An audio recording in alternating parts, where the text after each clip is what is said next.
dan harus dikelola dengan sistem bisnis. Karena dengan sistem bisnis ini ikan baru punya nilai tambah yang cukup.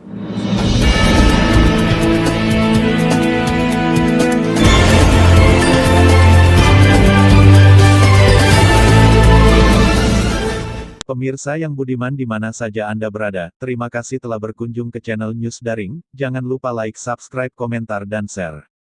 Pemirsa, sosialisasi pengelolaan dan operasional perikanan tangkap dalam rangka penanggulangan dampak COVID-19 yang dilaksanakan di Dinas Perikanan dan Kelautan Nusa Tenggara Timur, yang dihadiri oleh anggota DPR RI Komisi 4 Juli Sutrisno Laiskodat yang didampingi oleh Andi Manojengi, Kepala Pelabuhan Perikanan Nusantara Pengambengan Bali yang mewakili Dirjen Perikanan Tangkap Kementerian Kelautan dan Perikanan. Secara terpisah Kepala Dinas Kelautan dan Perikanan Nusa Tenggara Timur Ganef Wurgianto API kepada channel News Daring pada hari Senin tanggal 27 Juli tahun 2020 mengatakan bahwa kehadiran anggota DPR RI Juli Sutrisno Laiskodat yang biasa disapa Bunda, memberikan arahan dan masukan kepada Dinas Kelautan dan Perikanan Nusa Tenggara Timur agar dapat mensinkronkan semua kegiatan-kegiatan di institusi lain yang dapat mendukung perikanan dan mengembangkan pariwisata di NTT sebagai prime mover. Dirinya juga berharap bahwa, setiap usulan yang telah disampaikan kepada Kementerian Kelautan dan Perikanan KKP agar dapat ditindaklanjuti, karena apa yang diusulkan bertujuan untuk meningkatkan konsumsi ikan di daerah-daerah yang minus ikan.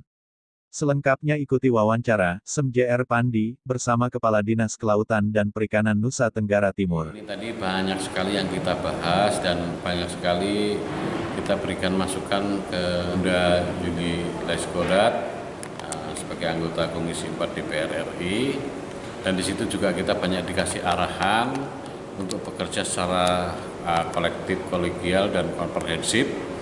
Di samping itu mensinkronkan semua kegiatan-kegiatan, bukan hanya di perikanan saja, tapi juga di institusi lain yang bisa mendukung kegiatan perikanan ini. Dan dinyatakan di situ bahwa kegiatan perikanan itu harus bisa mendukung program utama di Provinsi NTT itu, yaitu pariwisata sebagai prime mover itu.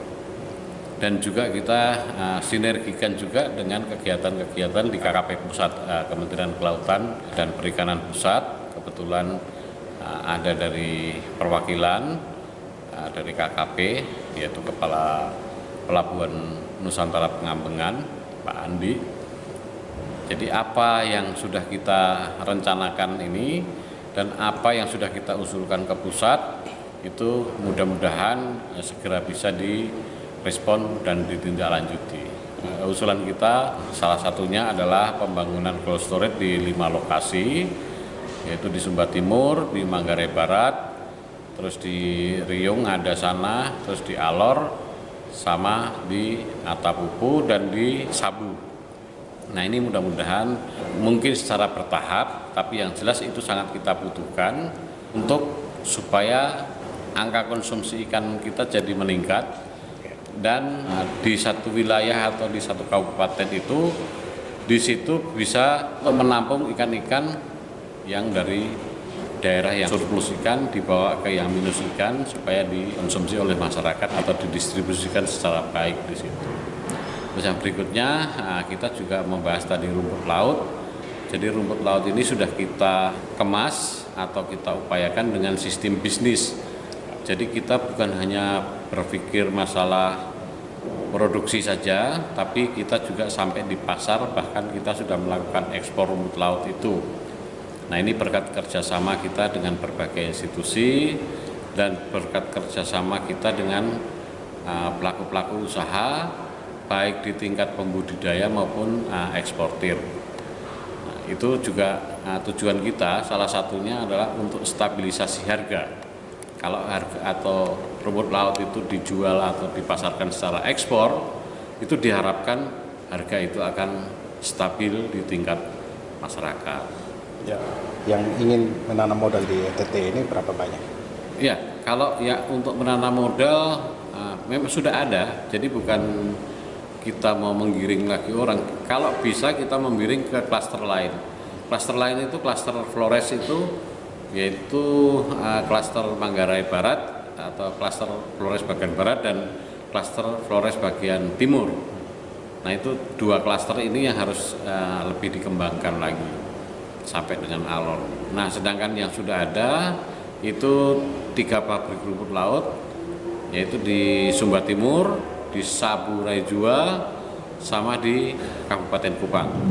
Hanya yang masih berjalan yang untuk Sumba Timur dengan Kabupaten Kupang, sedangkan Sabu itu masih mengalami stagnan. Nah, tapi yang melakukan ekspor baru yang di Kabupaten Kupang. Kita dorong juga yang di Sumba Timur itu juga harus bisa ekspor. Ekspor ini ke negara tujuan mana? Ya, ekspor kita itu sudah 3 kali itu ke Argentina yang dilakukan oleh PT Rote Kerajinan Nusantara atau RKN itu. 3 kali melakukan ekspor. Terkait juga dengan olahan ikan. Ya. Nah, hingga kini tadi ya kita dengar bahwa sudah ada buka keran untuk langsung dari sana untuk langsung Ya. pengambilan ikan ini, beberapa perusahaan atau BUMN yang sudah kerjasama. BUMD. BUMD. Nah, jadi itu kita juga sistem budidaya ikan itu kita buat karena memang NTT ini punya satu kondisi wilayah geografis itu yang cukup unik yaitu berteluk-teluk. Makanya kita buat budidaya perikanan dengan sistem sirencing. Sirencing itu kita mencari teluk yang luas tapi dengan mulut yang kecil. Nah, kita ketemukan itu di Labuan Kelambu, di Riung sana, satunya di Mulut Seribu. Tapi di tempat-tempat lain juga ada. Tapi itu nanti kita mau kerjasama dengan investor. Nah, di situ kita tebar ikan. Jenis ikan apa ya? Jenis ikan yang kita tebar itu kerapu macan. Nah, karena setelah hasil survei kita di wilayah tersebut itu memang kebanyakan hidup bagus dengan kualitas air yang seperti itu untuk kerapu macan. Makanya kita budidayakan di sana kerapu macan. Nah, itu nanti juga benih ikan itu kita hibahkan kepada masyarakat dan masyarakat yang akan kelola ini benih itu. Mereka akan pelihara, kita kasih bantuan pakan segala macam. Mereka membentuk koperasi dan koperasi itu nanti akan bekerja dengan BUMD kita, itu untuk pemasaran. Sedangkan BUMD ini nanti akan kerjasama juga dengan buyer karena ikan hidup ini harus dijual atau dipasarkan secara hidup. Kalau dia dipasarkan mati ya nggak ada harganya.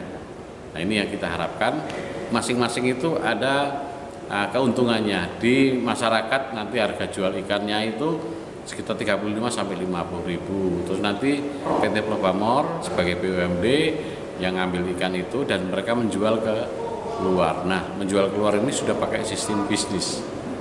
Nah, itu diharapkan keuntungannya dari Flopamor bisa untuk mendongkrak PAD kita. Mungkin hal tambahan dari Bapak terkait dengan kelautan. Ya, jadi laut ini adalah masa depan bangsa kita, terutama di NTT ini yang mempunyai laut itu cukup luas, bisa 4 kali wilayah darat. Luas laut kita ini 200.000 km persegi yang sangat besar dengan berbagai jenis spesies ikan dan di situ juga ikan-ikan yang punya ekonomis yang sangat penting. Nah, ini harus kita kelola dengan baik, tapi kita tidak bisa mengelola itu hanya parsial-parsial dan kita tidak bisa hanya bicara masalah produksi, tapi kita harus holistik, komprehensif dan kita buat suatu desain atau grand design yang menyeluruh dan harus dikelola dengan sistem bisnis karena dengan sistem bisnis ini ikan baru punya nilai tambah yang cukup besar. Itu aja. Terima kasih. Terima kasih Bapak.